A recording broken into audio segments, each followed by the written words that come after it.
Welcome, everyone, and thank you for your patience.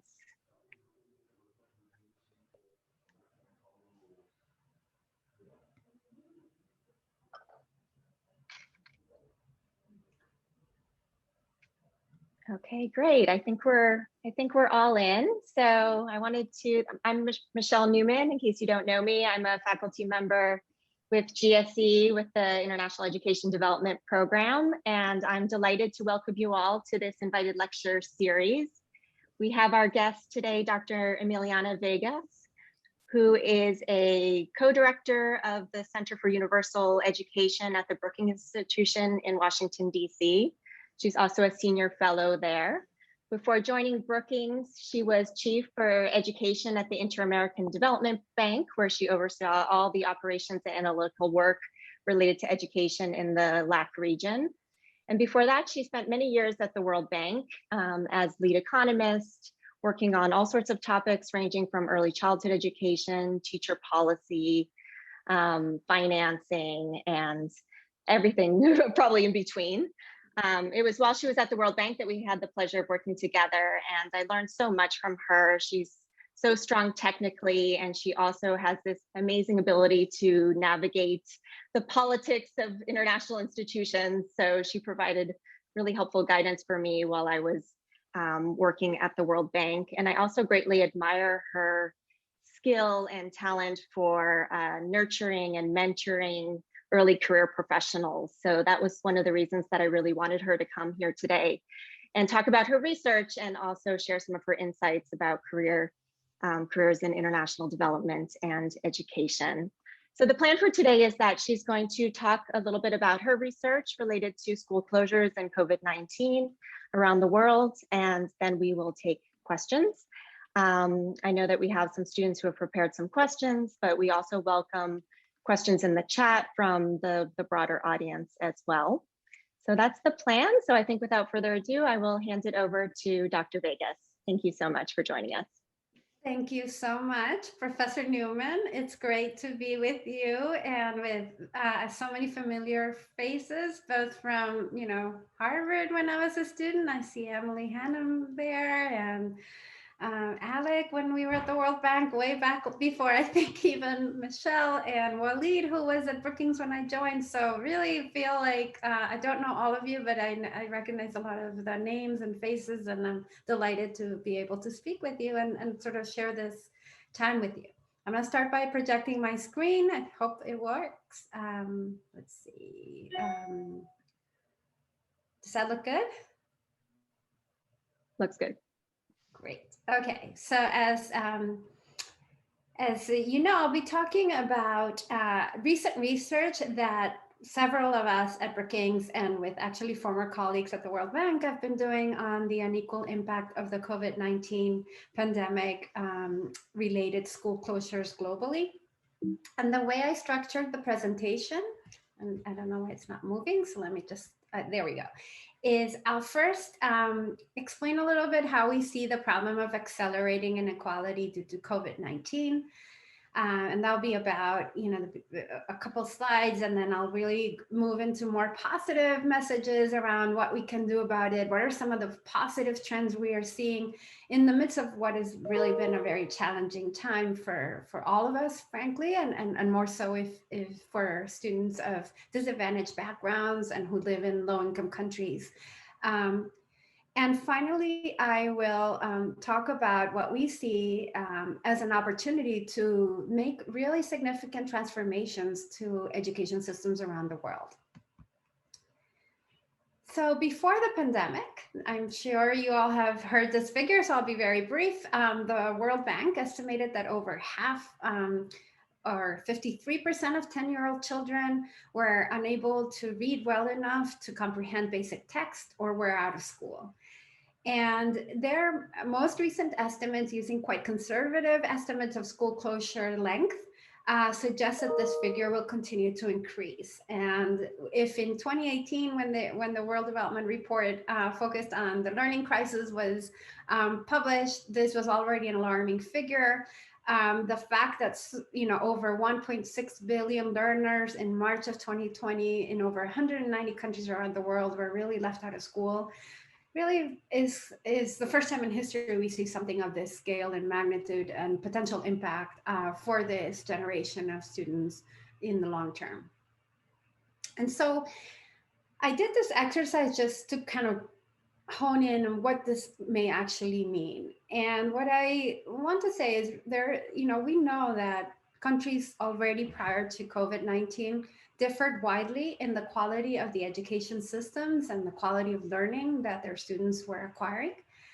And also they differed widely in the access to online tools, to connectivity, to devices, to provide a quality remote learning experience for students. So I'll give you two extreme examples to kind of really drive in this message. And in this graph, I have each bar represents a system that participated in PISA in 2018.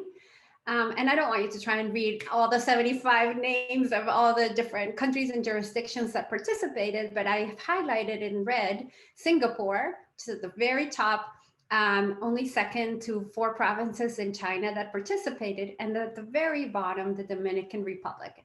And what you can see is that the students in Singapore achieved, one of the highest averages in math in PISA 2018.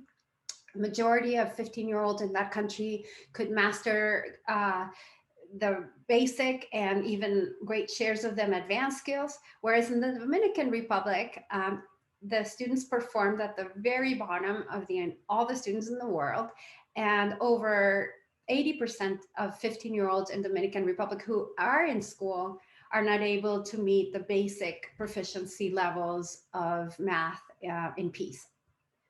So that was prior to the pandemic. And I want to say that, having worked in Latin America for many years, the fact that countries like the Dominican Republic decided to participate in PISA was already quite good news, because, I'm sure they knew ex ante they were not going to come out good. And so it's encouraging that they're willing to put themselves in this scrutiny. And I do think that moving forward, and before the pandemic, there was some hope that they would be doing things to accelerate and really catch up. However, the pandemic has really had differential impacts in these two countries. And as this slide shows, on the right is the Singaporean flag. And what happened in March of 2020, when 1.6 billion students were left out of school, basically every country, and both of these not excluded, had to close their schools' doors. Singapore was not, again, excluded. But in early June, Singapore had already developed the health protocols, the tracking, and was able to reopen their school doors to students for in-person instruction. And that's in contrast to the Dominican Republic that only last week started reopening schools gradually. And so students in Dominican Republic who were already way behind had over a year of remote instruction. And I say remote in quotes because connectivity, access to devices, preparation to provide quality online learning opportunities in the Dominican Republic was not great. And so we know that the learning losses in Dominican Republic, as in other low-income countries, are great. And so this takes me to the next slide. See, I don't know why my computer has different ways of moving the slides today. This slide, and I think you might have read the abstract of this recent paper that George Sakharopoulos, Harry Petrinos, Victoria Collis, and I wrote, and that just came out in the digital version and will come out in the printed version of the Comparative Education Review. And what we did in this paper is really look at the returns to education literature and previous estimates, and then look at, well, what does this suggest about what may happen in the future, given that students are losing out on, months of education.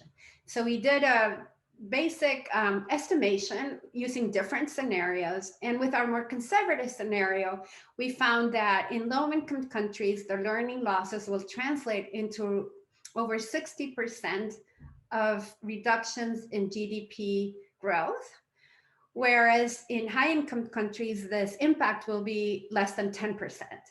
And so while in absolute values, because high-income countries have higher GDP, the numbers are greater in high-income countries, the impact, if you earn, let's say, $1,000 a year and you lose 60% of that, it has a much greater impact in your livelihood than if you earn $100,000 a year and you lose 10% of that, which is what we are predicting will happen under the most conservative scenario. The actual losses, given the length of school closures, for example, in Dominican Republic and most of Latin America, the majority of countries are only beginning to reopen, and many of them are not even there yet. So on the positive side, what are we seeing? And this is part of the paper that I think you read, that my co-author, Rebecca Winthrop, and she's also the co-director with me of the Center for Universal Education at Brookings, we put together, called Beyond Reopening Schools, How Can Education Emerge Stronger After COVID-19? And what we observed there and tried to document was this trend around the world where we see a broad recognition of the central role that schools play, not only in providing, learning opportunities, but also in providing health services, nutrition, in some cases in disadvantaged communities. We all know it's where kids get their only, perhaps, 1 or 2 nutritious meals a day. It's where kids who live in contexts of violence have, adults who can identify if they are being abused or if they're being subjected to toxic stress at home and can provide some socio-emotional support to them. So there's an increased recognition that schools are not only the place where kids go to learn, but they're also a place where kids get this other, particularly kids of disadvantaged communities, get these other very important services that allow them to hopefully thrive. There's also a renewed valuation of the work of educators. And when I was at the Inter-American Development Bank with my co-authors there, we wrote a book in Spanish and Portuguese only, unfortunately, but it focuses on sort of why the teaching profession lost its prestige in Latin America and how we can introduce policies and really based on the evidence of some countries that are working hard to revamp the teaching profession, to make it more meritocratic, to make it better paid, more attractive to talented individuals. And we hope that what we are seeing now as parents, I'm fortunate that my kids are older, but even though they're older, I'm very grateful to the fact that they have been able to go back to their college or high school and have some adults interaction and peer interaction during this period. But that's not the case of most. But I'm especially grateful that they're independent learners. I have a lot of colleagues, including Rebecca, who have young children at home and they're having to work full time like I have, but they also have to look after their learning opportunities of their kids and how they are navigating the different software programs that they have to log in. And it's just really, really trying. So I think all parents around the world have recognized that educators and educating children is not as easy as perhaps they thought in the past. So hopefully that's something we can bring forward and really improve the status of the teaching profession, which has suffered so much vis-a-vis other professions. We've also seen new allies for education. So parents, of course, have had to step in, but we've also seen across the world how media and edtech companies or tech companies in general have really stepped in to help with whatever resources they can. So examples are TV companies that have made their channels free for educational purposes, for example, and partnered with governments to provide learning opportunities via TV and radio. We've seen companies as large as Hewlett-Packard, HP, working with communities across the US, for example, to not only provide online materials, but recognizing that some kids don't have access to devices or connectivity, and then just using their capacity to print lessons and help deliver them to children in underserved communities. So a lot of that are examples and anecdotal evidence that there is an opportunity to leverage the private sector for good, Again, as I mentioned, schools serve more than just learning purposes, and how can we leverage these allies in the social protection and in the health sector to continue enhancing the experience of children and adults who work in schools. And finally, civil society.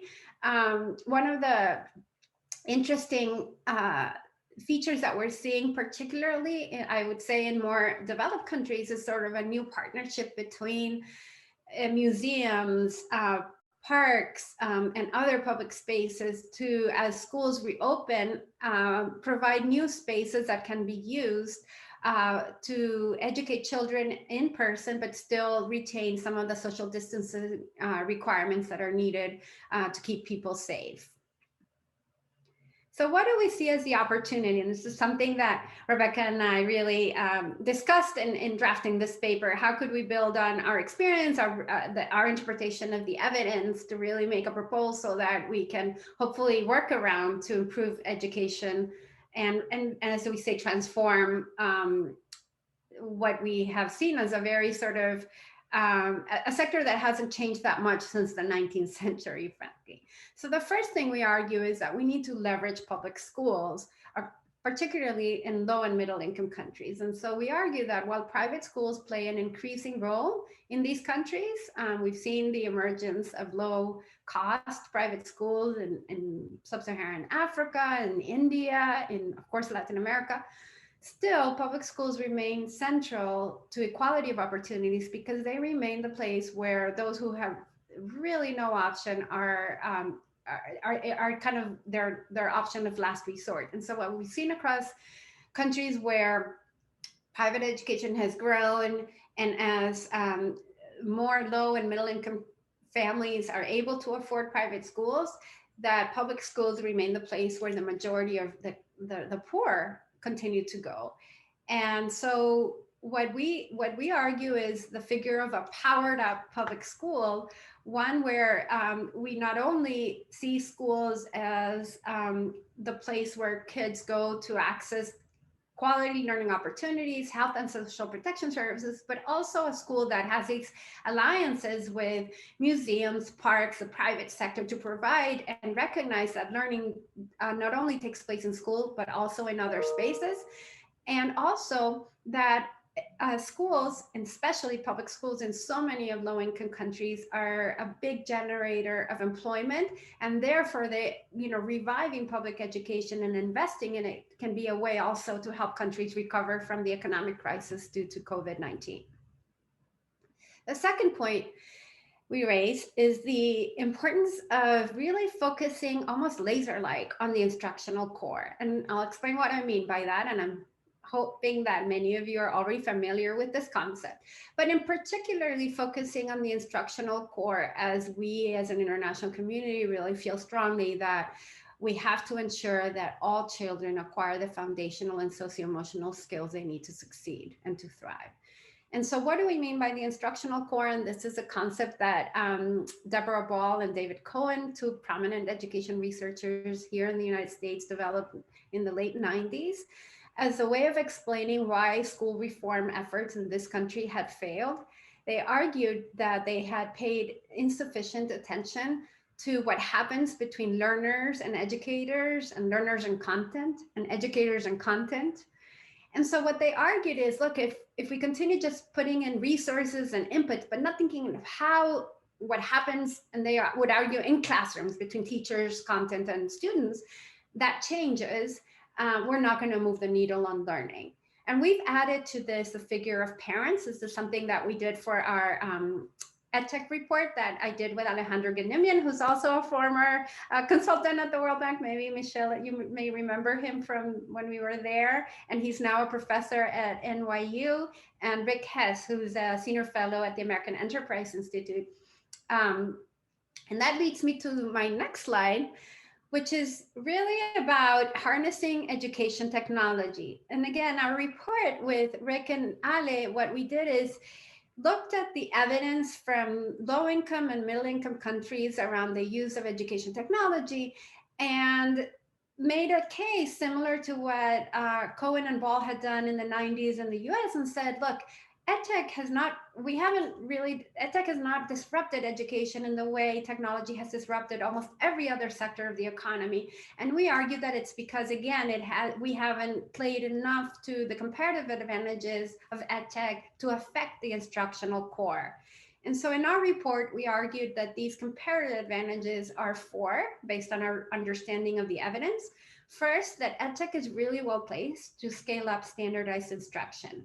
And so we know that there are a dearth of really effective teachers, but also that even a very effective teacher, let's say in math, may not be able to be so effective in language or in reading. And so having video recorded classes of the best teachers around the world and making those widely accessible is one way to scale instruction of high quality. And technology provides a unique opportunity to do that.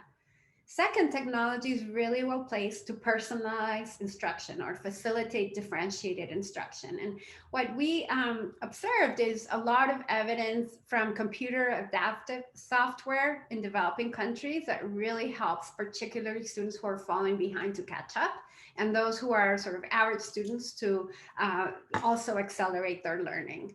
And we see emerging evidence, very robust evidence of tutoring, one-on-one tutoring, but most of it from in-person. And so emerging evidence about, how can technology also use the tutoring and coaching figure for both students and teachers to accelerate learning. And, now we've seen how easy it is in contexts where you have devices and connectivities to have this kind of interaction. Third, technology is very well placed to expand opportunities to practice. So we all know that, we can listen to a lecture, we can read a text, but it's really when we apply those concepts in real world problems that we hone in and we comprehend fully what the concepts that we are trying to learn really imply. And so technology is really well placed to provide students with ample opportunities to practice. And finally, particularly in a world where many children have a need to or have exposure to many types of media, using technology in a way that it makes learning fun is also a complement to the work of teachers and can really accelerate learning. And we talk about the evidence from gamification, from video games, etc., that can really move forward the needle on learning, particularly in low and middle income settings. Of course, this all depends on addressing the issue of the digital divide, which is a huge challenge. And, in a different paper that I'm just recently wrote with Victoria Collis, the previous co-author of the other paper, we're proposing that, we do the global community really partners with the Edtech industry that has profited so much from this period to really invest in expanding access to technology and connectivity, particularly in low-income communities of the world.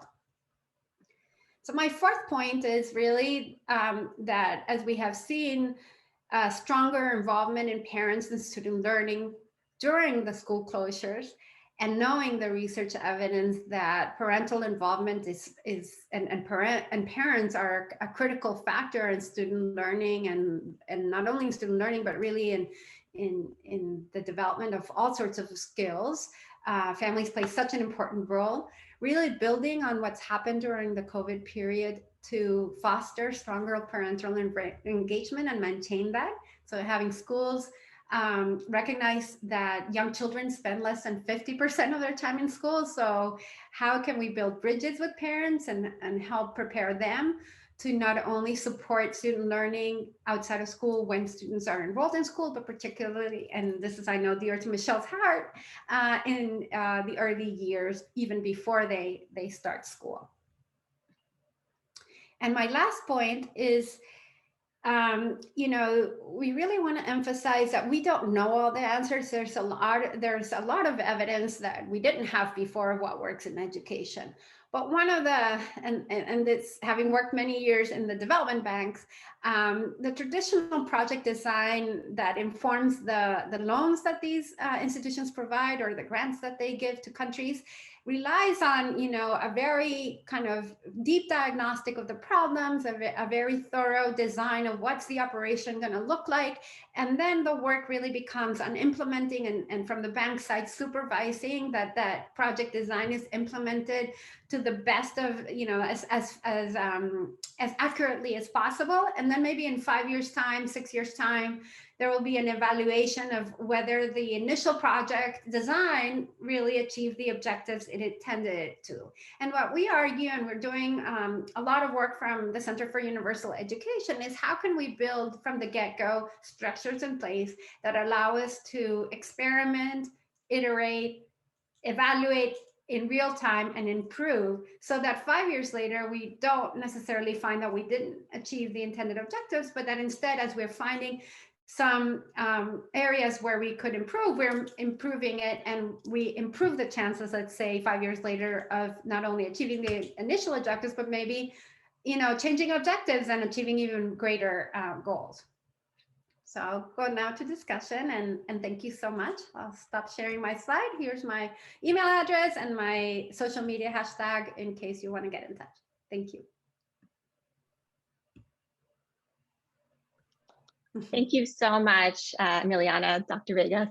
This is really wonderful and so timely, of course, as well. And I think you touched on many topics that are relevant to our students' interests and prior experience as well. I want to open up the Q&A. Again, encourage you to put some questions in the chat or use the raise hand feature.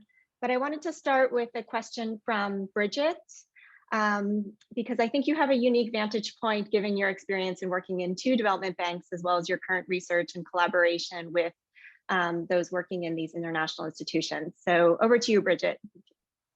Okay, thank you for that wonderful talk. As you know, sorry, Bridget, can you just tell us where you're zooming in from? Because I think it might be helpful for our speaker to have a sense of sort of the diversity and where people are around the world. Yeah, sure. I'm zooming in from Minnesota right now. So we read one of your blog posts in which you made a really compelling argument for how the COVID-19 pandemic has presented this opportunity to leapfrog education forwards. And in the conclusion, you talk about how that requires financial and human resources. So I wanted to get an idea of what your sense was of where the international community was at, by which I mean multilateral organizations, governments, and NGOs in making that kind of commitment. And how would you convince decision makers that this is the most effective use of these resources, especially when there might be some more urgent public health related demands? That's a very good question. Let me tell you a little bit of what we've been involved in and observed too. So in March of last year, when the pandemic first hit, we were seeing, and our friends from the development banks were also confirming, that there was a huge shift to invest in health, rightly so, right? And how do we address the vaccine investment, but also the requirements of social distancing, et cetera. And then there was a huge shift also to invest in social protection and private sector development, because there was a recognition that there were going to be a lot of businesses going out of business because of the requirements of the lockdowns, and a lot of poor people would suffer. So a lot of, how do we do these big kind of, like we saw in the US, or the big transfers of resources to primarily small businesses as well as the healthcare sector. So what happened in the international, so I would say development banks, the UNICEF, Save the Children, including us, the Education Commission, there was a big effort to estimate, to basically learn from other sectors and really do a big shout out. And there was what was then called the Save Our Future campaign that many signed, including several former heads of state, trying to raise this kind of attention to, let's not forget education, right? Let's not forget that while we're addressing an unprecedented pandemic that's affecting the world at the same time, our children may be left behind if we don't invest in reopening schools and other learning opportunities. I would say, I would think most of us would agree that we haven't really quite been very effective, particularly in the issue of prioritizing reopening schools. So one of the shocking really things is that across the world, governments have been, with few exceptions, I would say, governments have reopened bars and gyms before they reopen schools. And that's really quite depressing. And I think something that really shows, I would say, a need to strengthen the global education community's ability to influence the policy debate on a sort of not individual level, but with my friend Harry Petrinos, who's a friend of many here, and Vikas Pota, who is the founder of T4, former head of the Varkey Foundation, and a senator from Argentina who was former Minister of Education.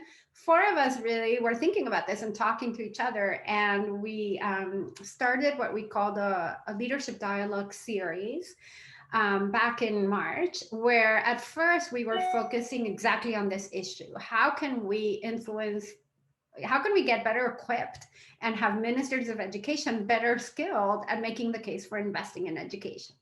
And so we invited former heads of state to be keynote speakers in very kind of small roundtables where it was chat and rules, so nothing was recorded. We had a series where we had like the former prime ministers of Italy, of Australia, of Greece.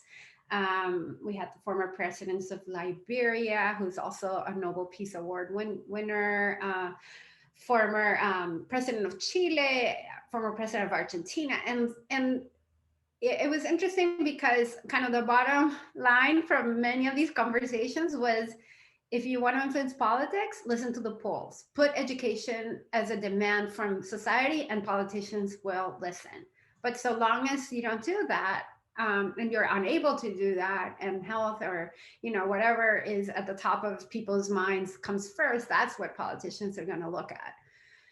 And so that was interesting because I think we have shifted recently to do a couple things. So we've kept the Leadership Dialogue series, but as you know, at the beginning we thought, oh, we'll do a series of these, and by the time we finish with the former heads of states we can access through our networks, because this is all really like, oh, I worked a lot in Chile. I knew some people who knew Michelle de Chile. Somebody, the senator from Argentina got us the former president of Argentina. So things like that. So very much ad hoc, kind of put together.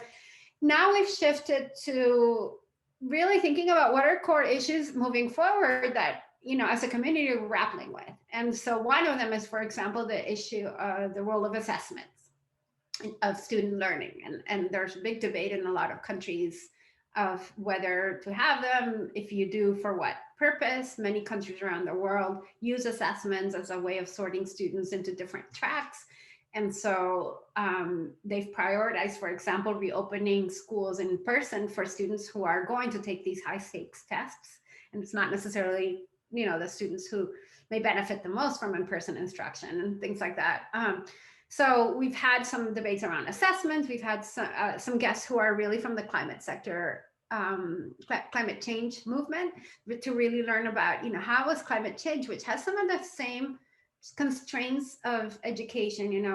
The risks of not investing in education are not evident in the short term, similar to the climate change, but yet it seems to us that they've been more effective in sort of raising awareness and garnering attention. And so we've had some conversations around that with key people from those sectors, and we're moving forward in that direction. So, there's a lot we can do. I personally also think that one overlooked part, and I've been trying since I got to Brookings to do a lot of work in this area, but it's not as attractive to funders as I thought. It was very attractive for the banks because we're a bank, but it's not so attractive to the kind of funders who fund institutions like Brookings, who are mostly philanthropies and corporations. And so this issue is around the fact that the education leaders that I've worked in throughout my career who are in office are often very well versed in issues that they see as real education issues, like curriculum design, teacher training, teacher policies, much less well versed in issues related to how you finance the system. And my experience, particularly working in Chile, was really revealing as to how in that country, because of their unique system of funding schools on a per student formula, they really had to engage with the finance folks very carefully around, look, if we want to improve equity, how can we change our formula to finance to create the right incentives so that schools serve poorer children or more disadvantaged children better, you know? And really getting into the notables, not just asking for more money. And then I would just say one last thing to your question. I'm sorry, I'm very long answer to your question. But the one last thing I wanted to say is when I was chief of the education division at the IEB, one of the directors who came from one of our client countries had been Minister of Finance. And he came to me and said, I want to help you. Because when I was Minister of Finance, I got really frustrated with the education secretary because they'd come and just say, last year you gave me 20% of the total government budget. This year I want 21%, but no argument as to what that money would go toward. And that compared to like the Minister of Transport, who would say, look, last year you gave me X amount of money. This year I want 40 million more, 40 billion more, because I want to build a subway in this city that will serve this many people and that will lead to this, percent of economic growth. And so I've been thinking a lot about, if we really want more investment in education, we get a lot of criticism because the learning outcomes haven't improved. The inequity hasn't really narrowed significantly. And so how can we make a better case that every additional dollar will really go to good use, particularly in a world where we're having such a big impact in terms of economically from the COVID across the world. So that would be my last comment. Thank you. And I think that resonates with me as well. I feel like in the early childhood space, there's been so much focus on making the argument and now the need to shift to sort of like, how do we use the resources and how do we make the case that those resources are going for the right things and really making the most of those scarce resources. Anyway, so I think we're going to shift and have a couple of questions related to teachers, and then I'd like to talk a little bit about parent engagement. So Echo has a question related to teachers and technology, and I think she's going to ask you a little bit about Chile. Hi, thank you, Dr. Vegas, for your sharing. And I have a question about teachers. So you mentioned that it's important to support teachers adopting the comparative advantages of technology, and there are many examples you used about like individual teachers or government who reacted quickly and effectively in utilizing technology. So I wonder, are there some common characteristics among them? Say in the example of Chile, civil society organizations seem to play an important role in connecting different resources. And so are there factors like this will prepare government or teachers to stand out in emergencies? Yeah. That's a really good question. I mean, anecdotally, and I think this is also something that I'm hoping to look more in depth in. But one thing that we're seeing is that there were certain systems where prior to the pandemic, teachers were already working as a community in some way through an Edtech connectivity. So in some ways, just, would connect on Edtech issues, and there was a peer-to-peer learning going on. This is the case, for example, of Finland, of Australia, some of the better performing countries. So when COVID hit, they already had a structure in place where they could continue that interaction and even make it stronger because they were facing new challenges. So I think what we have to recognize is that even the best of systems with very few, well, I would say in K through 12, very few systems and only some private networks were really operating fully online. And so this, even systems where every child, had access to a laptop and every teacher had access to a device, which are very few, still had not been in the habit of using those devices for regular daily instruction and as their only way of communicating. And so that, I think, is a huge challenge. And I think what we're trying to do is see moving forward, hoping that we can one day all not only be via Zoom or whatever other platform we're using and really be in person. What are those instances where communicating through a platform or learning through a platform is actually more effective, and for whom, right? And how do you adapt? And I think that's going to be the real challenge. And I think teachers should play a really important role and are playing an important role in figuring this out, but it's not been systematized yet.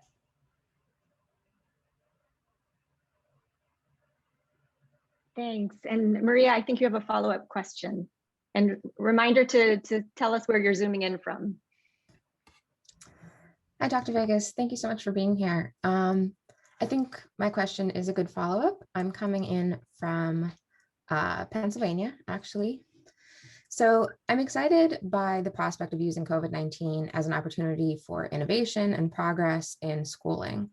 However, based on my research, my readings, and my own experience as a former classroom teacher, I've noticed a reluctance at the classroom level to enact change, even if that change is recognized as needed at every other level. So besides integrating technology, kind of as we've all learned to do these past few months, do you see any unique opportunities resulting from COVID-19 to actually motivate the classroom teacher to change their pedagogy and vision? I mean, I do think, I hope, let's say, put it this way, that there will be among teachers a recognition that kids have to be put at the center of the schooling experience. And what I mean by that is that the notion that all kids come in age 6 and learn the same material in the same pace and are assessed at the same time and move forward, that's sort of the industrial model of schooling that we continue to apply across the world in most settings. That model doesn't serve well pretty much anyone, right? And so I hope that this creates an opportunity to rethink what are the sort of ways, what is it that we're trying to do with the school system? So I think we're trying to build students who can, or citizens who can learn, because the jobs that were, for which the school system was built the way it works right now, or the way it's worked in the 19th and 20th centuries, those jobs were, lifelong jobs that were differentiated, but that it wasn't expected that people would create new jobs, that would switch jobs often. And, what we know now is that the economy, technology is driving a ton of change. We all need to reskill ourselves constantly. And so we want schools to build that ability. We want less schools to build a coherent set of concepts, right? Or, learn, content. Let me put it this way. We want some content obviously shared. So we want all kids to be able to read, to write, to know, quantitative math, to know the scientific method. But then we want to give them the opportunity to apply these skills to learn things that they really care about, and to grow in different ways and become proactive rather than reactive. So, one of the things that a lot in the Latin American context we've discussed is how schools were built to give instructions to students, and students were expected to follow them. And the COVID disruption has really turned that upside down, right? You can send instructions, but students can do whatever they want unless they're motivated and self-driven. So you also want to kind of generate this self-driven student who cares. And how do you do that? Well, by making the experience interesting, fascinating, engaging. So I'm hoping that I do think that even those teachers who are resistant to change, they are resistant mostly out of fear that they will not be as effective if they're forced to change, and that how they've been doing things have been working for them. But I think this disruption was so huge that everybody was forced to change, and hopefully there's some recognition that through that change comes some positive things and some not so positive things, and that we can build on that.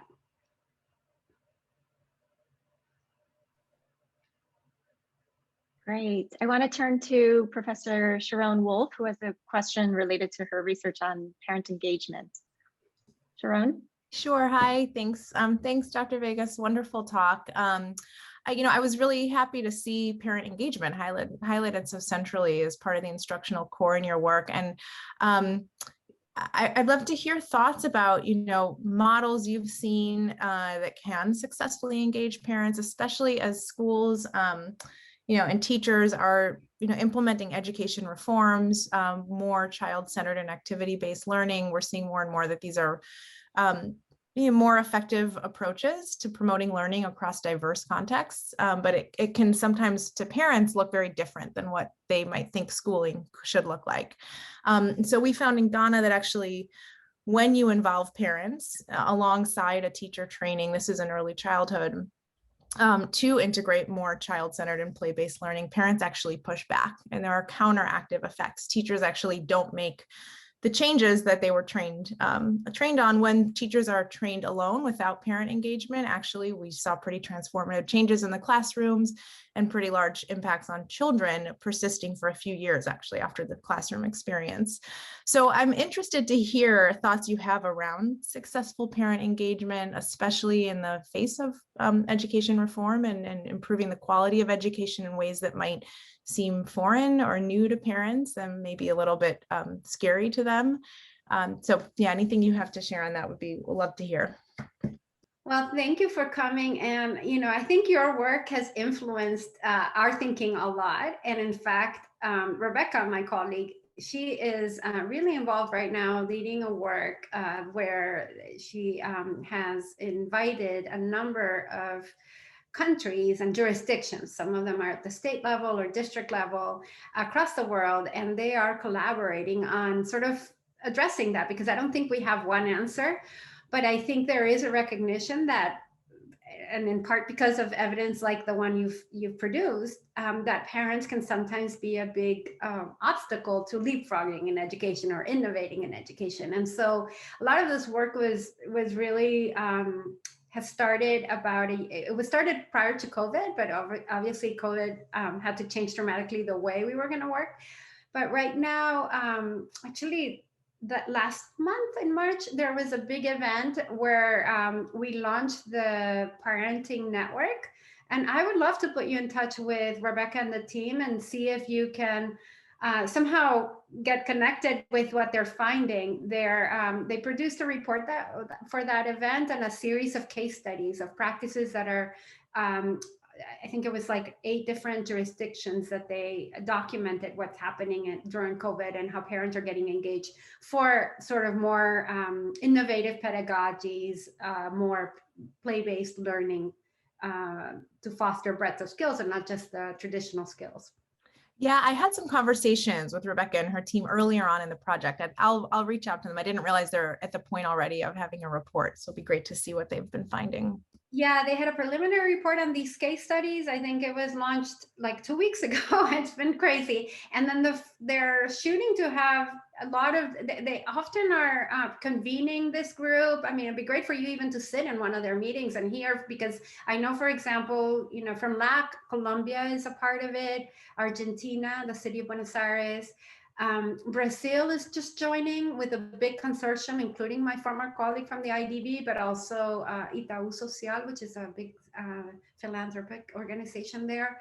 And then they have several districts in the US, as well as in Canada, South Africa, Australia. So a real big, I think, Ghana, I'm not sure if it's Ghana or, yeah, I think it's Ghana and Sierra Leone. So lots of different countries around the world are involved in this, and it'll be great. It's very qualitative, so it's different from the kind of work I usually do, but I'm learning a lot. Great, thank you so much. Okay, so we've been talking a little bit about opportunities, but also potential areas of resistance with parents and teachers. And now we will shift to talk a little bit about maybe roadblocks related to governance. So Anshal, why don't you read your question? Thank you, Dr. Vegas. My question was around the idea of governance and whether we look at centralized or decentralized governments, and how do we approach that aspect of service delivery, public service delivery in the field of education? Because often within the same country, there are multiple governments, and central governments make policies which, like the local governments aren't happy with, and vice versa. So how do we deal with that particular tension in like service delivery in education? So it's very interesting, your question, and I think there's no, I'm looking at Alec, he's done a lot of work on this, so I'm like, Alec is right, but I would say the following. So there's no perfect, so federal systems like the US that have sort of a strongly local led education provision. The goal was, that communities would be able to have the schools that they were keen on, and it leads to a lot of inequality, as we can see, right? And where, particularly because the financing base is so locally driven as well, and states vary in their capacity to redistribute resources. And although the federal program has some programs to try and promote more equal opportunity, they also are sort of a marginal player in terms of per student's funding, right? So that's the US case. And so you would argue, well, federal systems lead to a ton of inequality, and we should go to a more centralized system.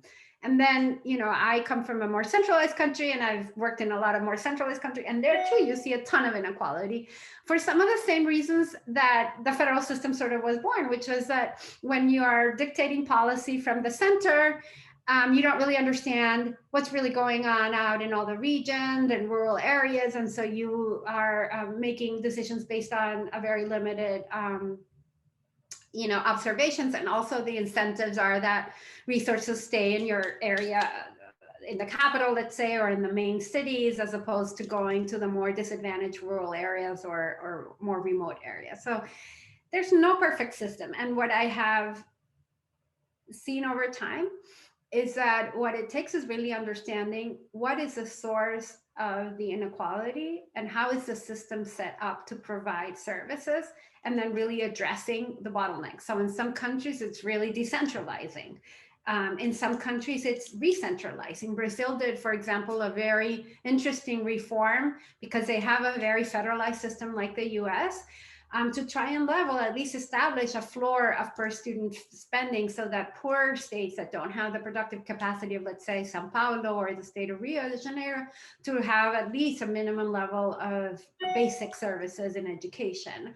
And that's shown to really have had some impact in reducing inequality, not eliminating it by any means, but reducing. Similarly, in a very decentralized system like the Chilean one, where money follows the student, there was a lot of inequality as well, because some schools were able to charge fees, others didn't have the same local kind of revenue generating capacity as others. And so there was another reform that was centrally led to try and reduce inequality by differentiating the sort of per student subsidy by income level of the student. Did you have a follow-up? I think I saw your hand. Okay. So I think understanding, what's the starting point and what are the constraints, what's the quality of service delivery and how it varies, and then trying to figure out how do you actually develop policies and what's the right level to intervene. That's a great answer. I'll just chime in 2 seconds because, Amrita and I were just talking yesterday about Indonesia. And lately I've just been thinking, because Lant Pritchett roped me into doing politics on RISE. So I've been thinking a lot about politics. I think we're still thinking about issues of centralization and decentralization a little bit too much as like a sort of a technical thing of like, if we can just figure out the right way to allocate across different levels of intergovernmental relations, service responsibility and revenue responsibility, and how the flows of funds should work. And obviously that's super important. But you have to start with what's the motivation, right? So like people, if you treat the Indonesian case as sort of like, why did this go wrong and where did they get things wrong? You're really starting from the wrong place if you think that the decentralization had anything to do with kids and schooling and whatever. It was like, you have to start with, this was a way to placate local governments and keep the country from falling apart, right? And that was the primary thing. Make local governments feel important, or give them some funds to work with so that we'll stay together as a country. So I think we haven't done enough to really think about the mix of politics and the technical side of things. So I agree. And I know that way back when, Luis Crouch too, has been thinking about these things over time. But I think, yeah, we tend to try to simplify reality. Is very complex. And so trying to, and based on where our training is primarily, we look at it. But I think that also calls for something we've been talking a lot across our center, because we are very interdisciplinary as a center. We have philosophers of education, anthropologists, cognitive psychologists, learning specialists, and only 2 economists. And we're very different from the kinds of environments that I was accustomed to in the other banks, in the 2 banks where 90%, well, maybe not 90, but at least 80% are economists and tend to think in the same way. So it's really the power of thinking about it in different dimensions that I think will get us to move forward. Well, and even the anthropologists are economists sometimes in the World Bank. Sure. Especially if they're from Chile. Yeah. Okay, I want to give Waleed, who's a Brookings alum, an opportunity to ask his question. Thanks, Dr. Vegas, it's very nice to see you in the virtual space, and thank you for your talk.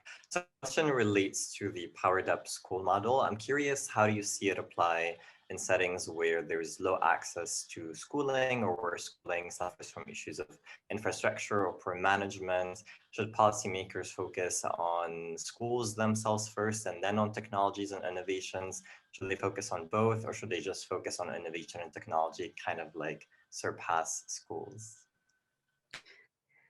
Well, that's a really good question.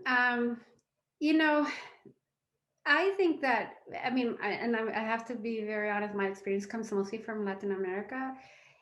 In Latin America, the way that the school system grew was really every little town had a church and a school. Those were like the 2 things that were there. And so there is some, I think, benefit to seeing the school and the school was not just a school, it was really a community center. And that's kind of the figure of the power up school that we see as positive, but not in the traditional way as, back then, where it was a community center. Some of the most respected people in the community were the teachers, but also where it's a center that communicates with the rest of the world, and that and whether it's that local community or establishes networks, right, that brings the world to the school. So that's where technology really comes into play. And it's interesting how, for example, Uruguay did its 1 laptop per child, or one-to-one computing program, because it was not seen as an education program initially, right? It was a presidential initiative to connect the country to the world and to make connectivity widely accessible. And it was a combination of presidential sort of office run, deploying computers and connectivity to schools, and the sort of central technology and communications company installing the antennas and the broadband and whatever you needed to make it happen.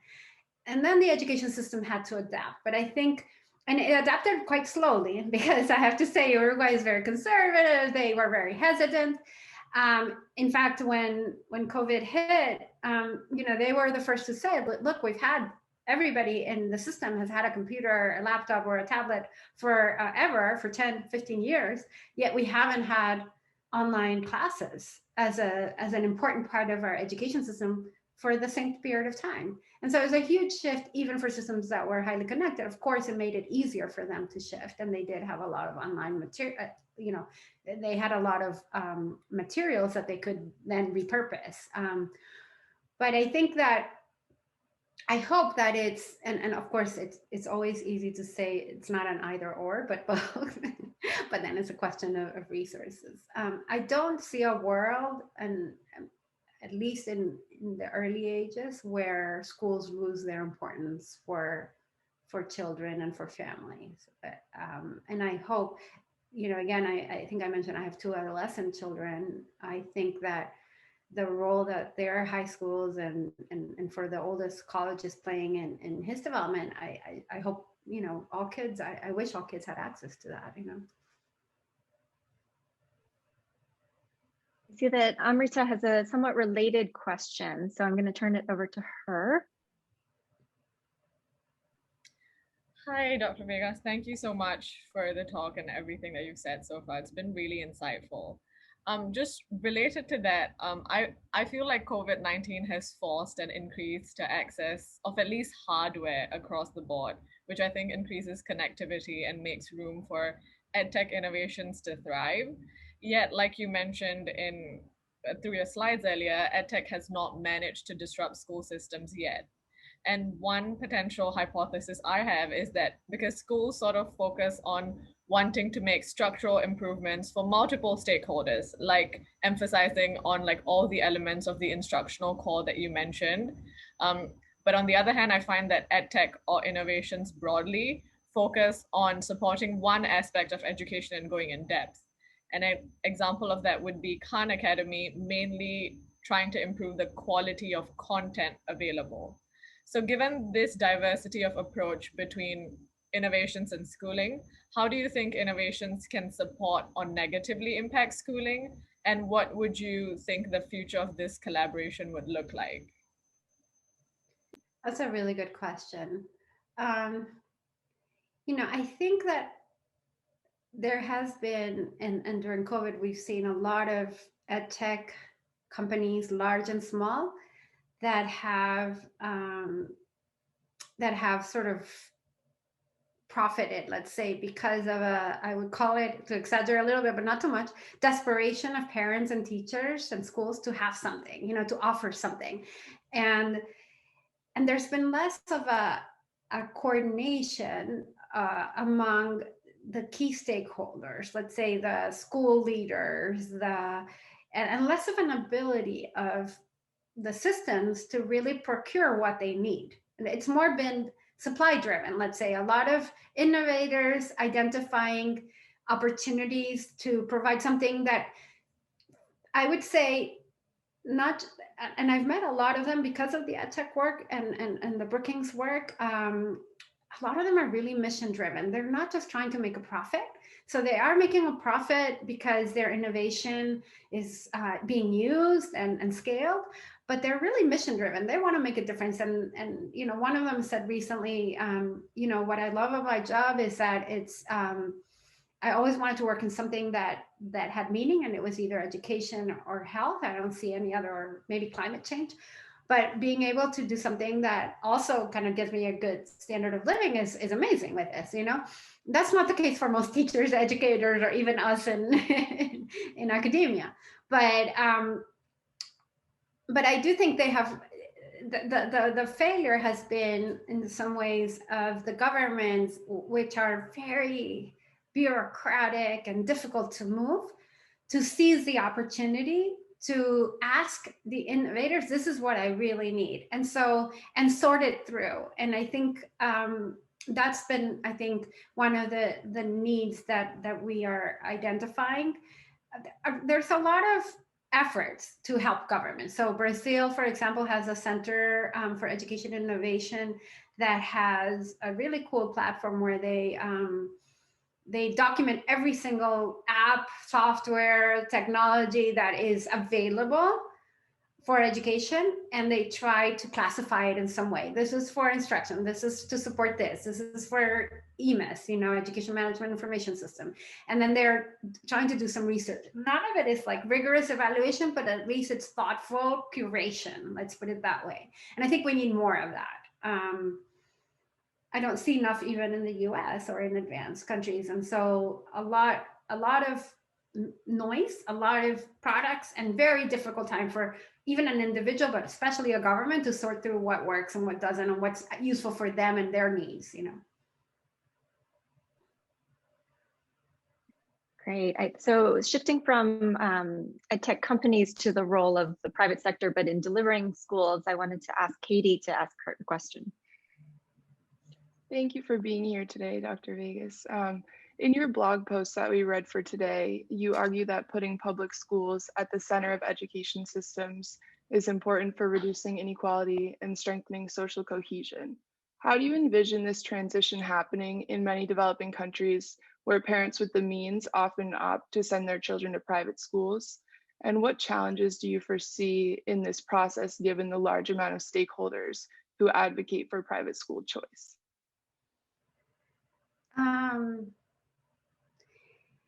You know, I think that as public schools improve, so our case makes the argument, look, invest in public schools, public resources, invest them in strengthening public education, and in really building up let's say a competitor. We didn't say it in that word, but a valid competitor to private schools. And if you live if you have lived in an affluent community in the United States, you likely went to a public school that, you know, was at least of equal quality as the neighboring private school, if not better in many cases. And, you know, I think that happens when you have that community that invests in the value of a public school that will bring diverse people, but they all get an excellent experience and an excellent education. So my hope is that as a community, we say that's what we should have everywhere. That's certainly how Finland does it, and Singapore, and, you know, some of the high-performing countries in PISA have a really strong public school system, and therefore have lower learning gaps between kids of high and low socioeconomic backgrounds. But in developing countries, I think that, sorry, I'm getting texts from my son and I don't know what's going on, but my husband wrote me that all is good. So we'll see. I hope all is good. So my hope is that in our, as we move forward, that two things will happen. One is that there will be less of a complacency by elites, by those who have more, that it is okay that some people have so much less, you know. So at least in the United States, it's been a big awakening during COVID, as you have seen with communities of color, with the protests, with I think, you know, just a real recognition that these inequalities that were there prior to COVID have been laid bare so strongly, to see that, you know, we relied so heavily on delivery people who get paid so little, or on grocery clerks who are risking their lives and are paid so little, or on frontline healthcare workers. Teachers are among them, I would consider.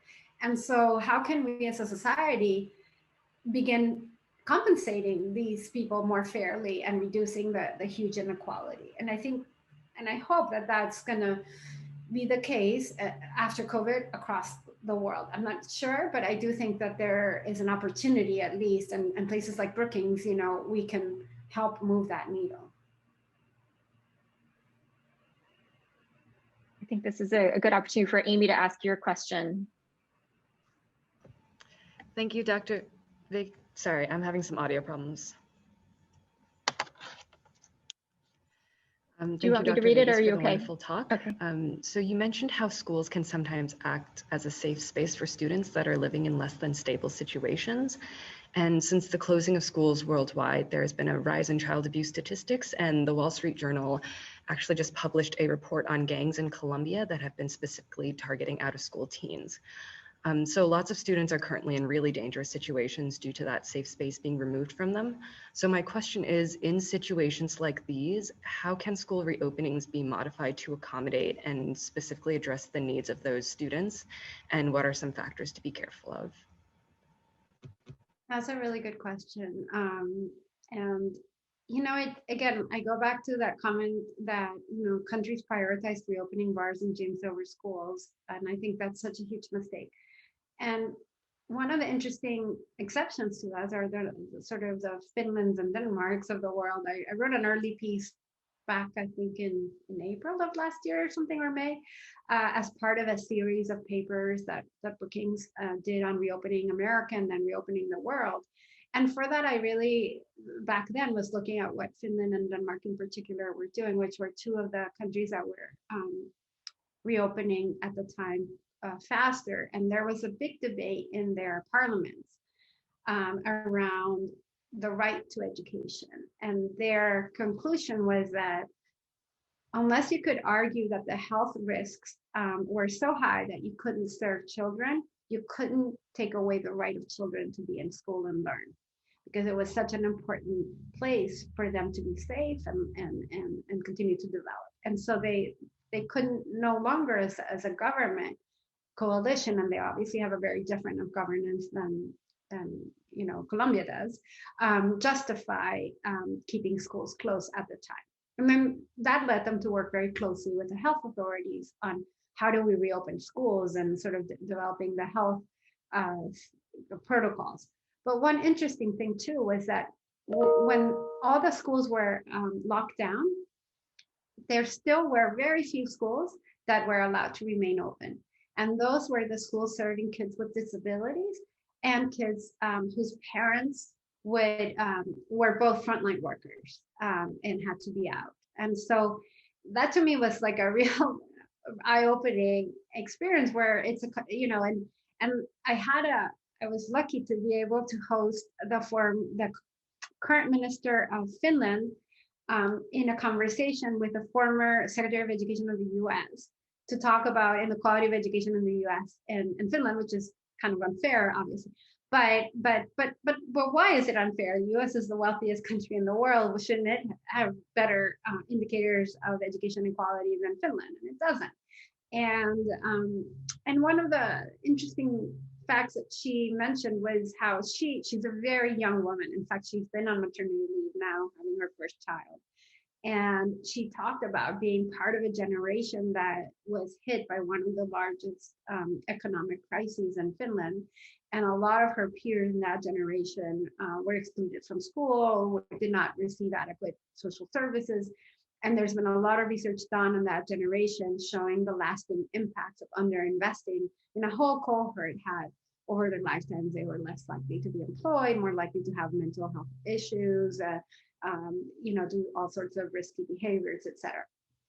And as a result of that evidence, her government, because in Finland, if you're secretary, you're also part of you're also part of parliament.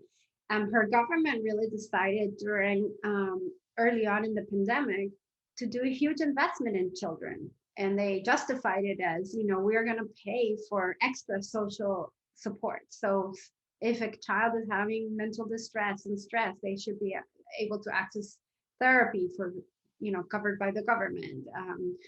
All sorts of social supports were put into place. And I'm afraid that in this country, it's only now with this recent legislation that just passed that there are those significant resources that are being made available to school communities. So it's a year later than Finland did it. But at least it's better. Sorry. So Alec has a question related to teacher unions. Dr. Gershberg. Just to unmute, just as a quick follow-up to Amy's question, right? So teachers unions have been amongst the core of the resistance to opening schools. So how does one navigate that political complexity? I mean, that's a very good question. And I've been in several meetings with leaders from Latin American systems who want to reopen, and parents want schools to reopen, and it's teachers, and they're in this conundrum. And it just shows that I think that in high trust systems like Finland and Denmark, where people still have a relatively high level of trust in government, then that coordination between education and health authorities and how to reopen becomes credible.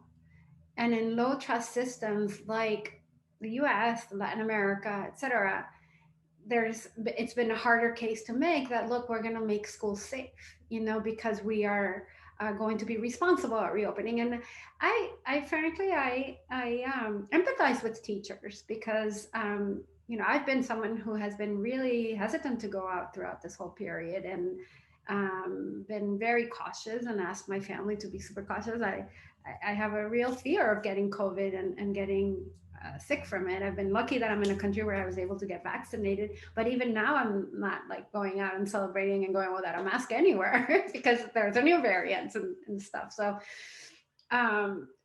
it's a tricky one. And I think it's where we fall short of understanding the real dimensions. I think your work on the political economy, sort of the cultural aspects, some of the anthropologists can really shed light on how do you build trust in fragmented and highly unequal societies. And I think seeing what's happened in many countries with huge political divides, like in the United States in the last administration, and that continues until now, where it was politicized, was one of the biggest problems, I think, making this, not making an effort early on to say, this is something we're all gonna fight together and build community around, everybody against COVID rather than fractions of people against each other, has been horrible for reopening schools, but more broadly for social well-being. And I would add that it's interesting in the US context that the childcare workers and those working with children before school age who are not unionized typically have been working throughout this whole pandemic, often in school settings. And so the disparities within that workforce, which is extremely low paid, predominantly minority, has been pretty stark, and I think is only starting to get attention because of this crisis. But anyway, I do want to take an opportunity to step back a bit and to ask you, Dr. Vegas, how has your operational work, your work with governments, your work with designing programs and program implementation, how has that experience shaped your research agenda? Well, that's a really good question. One of the things that just a little background on me. So when I started at the World Bank, when I went to get my doctorate degree, my goal was to be in academia, to be like Alec and be a professor all my life. And, I saw that as a way of really, producing research that would be used and also having a good work-life balance. And as life took me to the World Bank for several reasons, including that my academic offers were in sort of remote areas of the US where I didn't think I would fit into well. I really, I thought I'd be in the research department at the World Bank. And that was my first assignment. And I found it to be quite, I learned something about myself, that I learned that I needed to have, in order to feel happy at work, I needed to have sort of an urgency of the work, that somebody needed it.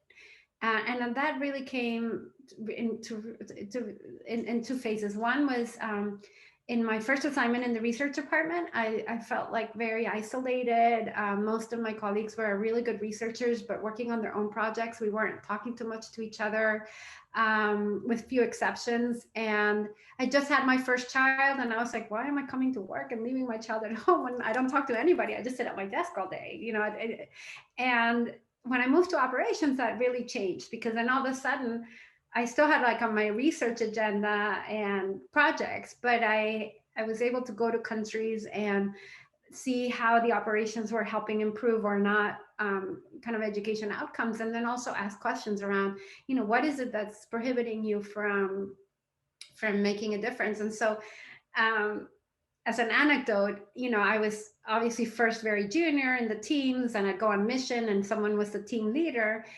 And the first time I became team leader, my mentor was a very operational person, Juan Prada, which maybe some of you met. And he's an engineer, and he would be very focused on making sure the project worked. And all the meetings at the end of the mission with the high level authorities, usually the Minister of Education, were about the project. And here I come, and I've been working with him for 2 years. And I know that after, we have the debriefing with the minister, I'd always bring the head of the project operation unit with me to that meeting. And I have the meeting with the minister my first time, and I talk about the project for the first 10 minutes. And then I have an hour, and I'm like, well, what are some other issues that you'd like the bank to help in? What are some, concerns that you have? And I developed a whole research agenda from that conversation, and then sold it to the bank, and I started doing a lot of research. And I come out of that meeting, and my project management person says to me, you were just talking about your research. The project took like no time. I said, well, there are no problems in the project. I didn't have to, the project's going. I wanted to know what he's thinking. What are the problems that they're facing? So I think I learned early on that I was a different type of task team leader, but that also being the way I was and interested in sort of using research to policy and being a task team leader was like the perfect combination, because I could really get a sense of a pulse of what are the questions that these, people who are in decision-making authority kind of positions, what are they grappling with, and how can an institution like the bank help?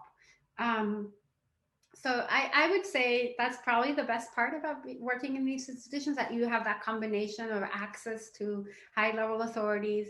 You have the carrot, which is you have some money to give them, and both in terms of loans and grants. And so they do receive you. And then you can use it as an opportunity to say, well, what are some pressing issues? What data do you have? And how can we help you better understand your problems and find solutions? That's really great. Do you have any other advice that you'd want to share with our students before we wrap up? Anything that you think they should, or not should, but things to consider as they most of them have at least 1 or 2 semesters left, what they should be focusing on in their studies? Well, it really depends on where you want to go. So I would say, hopefully you all have an advisor. I had one of the best advisors who would always ask me, where do you see yourself 20 years from now? And he would always say, it's okay if you change, but I need to understand, I'll support you, but I just want to know where you want to be. So I think ask yourself that question and be open to changing. I mean, what I said when I sat with him was very different to where I ended up. But along the way, having sort of an idea of where you want to go. And so in my case, because I wanted to be in academia, and, I had done a master's right after college, and I had done a college degree, and both of those were very good programs, but quite interdisciplinary and not. And so when I went to my doctorate program, I was like, okay, I want to learn how to think like an economist. That's going to be my goal. I'm going to take all the methods courses I can. I will minimize my general policy courses. I did just the minimum required to know something about education, because I felt like I know enough about it, know enough about policy. I had a master's in public policy. I want to learn economics. So depends on, and I didn't think I wanted to be at the World Bank, and it's just interesting how that worked out. So I would say, try to have an idea, be open to change, and do, if you do want to end up working in sort of global education, it helps to have really strong analytical skills, whether they're, quantitative or qualitative, but really being able to, and also I would say writing really well for a policy audience. So one of my challenges when I got to the IEDP was, we had a very diverse group of in the team of backgrounds, training, but the majority of them had been trained in sort of European style institutions, Spanish, French, which, as I would say, it's like you write something as a mystery novel, right? You write it to lead up to the finale. And policymakers and our board members and the audiences we're targeting don't have time to go and read all the explanation to lead you to that. So start with what assume that they don't have time, give them what you need, then give the supporting. And that took me a long time to sort of figure out how to build that, in a team that's very seasoned. Many of them had more experience than me on the ground and had been over time we changed. And I was very rewarded one day when in the board, they said our loans were the most interesting to read because they were clear, they were not jargony. And that would be my recommendation. Become a really good writer. That will help you in whatever path you want. Thank you. And since most of them are working frantically on their policy briefs, which is sort of their capstone project or thesis, this is, I think, resonates with them as well, the importance of writing clearly for a policy audience. As Dr. Gershberg said, he didn't plant that, but it's something that, that we really support as well here. So thank you so much. You've been very generous with your time and with your insights. And so everyone, let's give Dr. Vegas a round of applause, and thank you again for sharing this morning with us. Thank you so much for having me. It's been a pleasure, and good luck to all of you with your careers.